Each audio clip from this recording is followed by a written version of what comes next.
राष्ट्रपति रामनाथ कोविंद ने उत्तर प्रदेश के मगहर के कबीर चौरा धाम में संत कबीर को श्रद्धांजलि अर्पित की और संत कबीर अकादमी और अनुसंधान केंद्र तथा स्वदेश दर्शन योजना का उद्घाटन किया। इस अवसर पर राष्ट्रपति ने कहा कि उन्हें संत कबीर अकादमी और अनुसंधान केंद्र का उद्घाटन करते हुए प्रसन्नता हो रही है, जिसकी आधारशिला 4 साल पहले प्रधानमंत्री नरेंद्र मोदी ने रखी थी। राष्ट्रपति ने कहा कि संत कबीर ने समाज को समानता और सद्भाव का मार्ग दिखाया। संत कबीर एकेडमी और रिसर्च सेंटर के लोकार्पण के अवसर पर आज कबीर साहब की पूर्ण भूमि मगहर में आप सबके बीच आकर मुझे अत्यंत प्रसन्नता हो रही है। मैं देख रहा हूं बड़ी संख्या में यहाँ उपस्थित आप सभी लोगों का उत्साह, समर्पण और लगन देखकर मुझे गौरव की अनुभूति हो रही है। देवी और सज्जनों, मेरे लिए ये अत्यंत हर्ष का विषय है कि वर्ष 2003 में मेरे पूर्ववर्ती राष्ट्रपति डॉक्टर APJ अब्दुल कलाम ने यहाँ आकर कबीर चौरा के दर्शन किए थे। ठीक 4 वर्ष पहले प्रधानमंत्री श्री नरेंद्र मोदी जी ने इस रिसर्च सेंटर की आधारशिला रखी थी।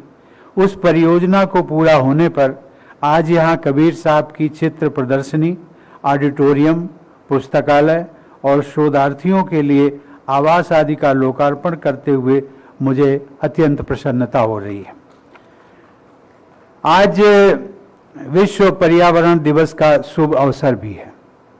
कबीर साहब की समाधि और मजार पर श्रद्धा सुमन अर्पित करने के बाद मैंने समाधि के निकट एक पौधा भी लगाया। राज्यपाल महोदया ने भी, मुख्यमंत्री महोदय ने भी। मुझे याद है कि कुछ वर्ष पहले बोधगया से लाए गए राष्ट्रपति भवन में बोधगया से एक मैंने बोधि वृक्ष मंगवाया था और उस पौधे को आरोपित किया था। आज मैं देखता हूं वो पौधा बहुत बड़ा हो गया और इसी प्रकार से मैं आज विश्वास करता हूं कि आज जो मैंने पौधा लगाया है, महामहिम राज्यपाल महोदया ने लगाया है, मुख्यमंत्री जी ने आरोपित किया है, ये सभी पौधे बड़े होकर कबीर साहब की समाधि पर आने वाले को सदैव छाया और शीतलता प्रदान करते रहेंगे। देवी और सज्जनों, हम सब यहाँ जिस महान संत का स्मरण कर रहे हैं वे यद्यपि पुस्तकीय ज्ञान से वंचित रहे, फिर भी उन्होंने साधु संगति से अनुभव सिद्ध ज्ञान प्राप्त किया। उस ज्ञान को उन्होंने पहले स्वयं जांचा परखा, आत्मसात किया और तब लोगों के सामने प्रकट किया। इसीलिए आज लगभग 650 वर्ष गुजर जाने के बाद भी उनकी शिक्षाएं जनसाधारण से लेकर बुद्धिजीवी वर्ग में एक समान लोकप्रिय हैं। ऐसी मान्यता है कि कबीर साहब ने बंगाल से लेकर पंजाब, राजस्थान और गुजरात तक की भी यात्राएं की थी। वे भारत से बाहर ईरान और बल्ख भी गए। संत कबीर जिस समय प्रकट हुए थे वह समय भारत में विदेशी आक्रांताओं के आक्रमणों, मारकाट और लूटपाट का था। ऐसे विषम वातावरण में श्रद्धा और विश्वास का, प्रेम और मैत्री का संदेश फैलाने के लिए कबीर साहब स्वयं लोगों के बीच गए। कबीर साहब ने सदैव इस बात पर बल दिया कि समाज से कमजोर वर्ग के प्रति संवेदना और सहानुभूति रखे बिना मानवता की रक्षा नहीं हो सकती। असहाय लोगों की सहायता किए बिना समाज में समरसता नहीं आ सकती।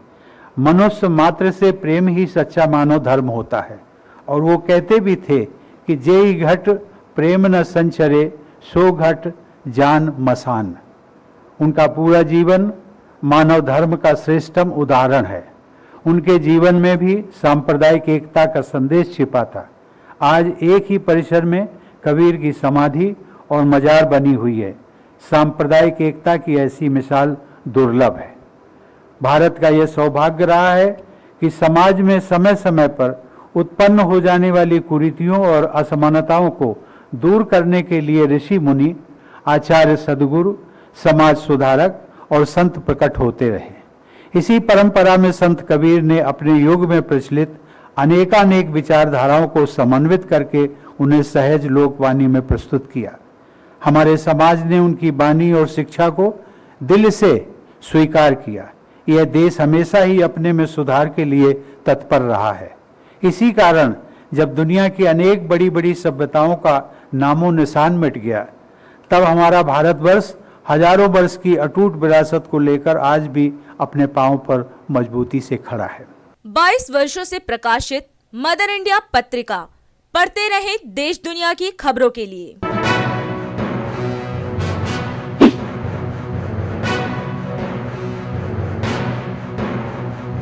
26वें वर्ष में आपके लोकप्रिय समाचार पत्र इंडिया दर्पण का प्रवेश। आप देखते रहे अपने क्षेत्र की खबरें।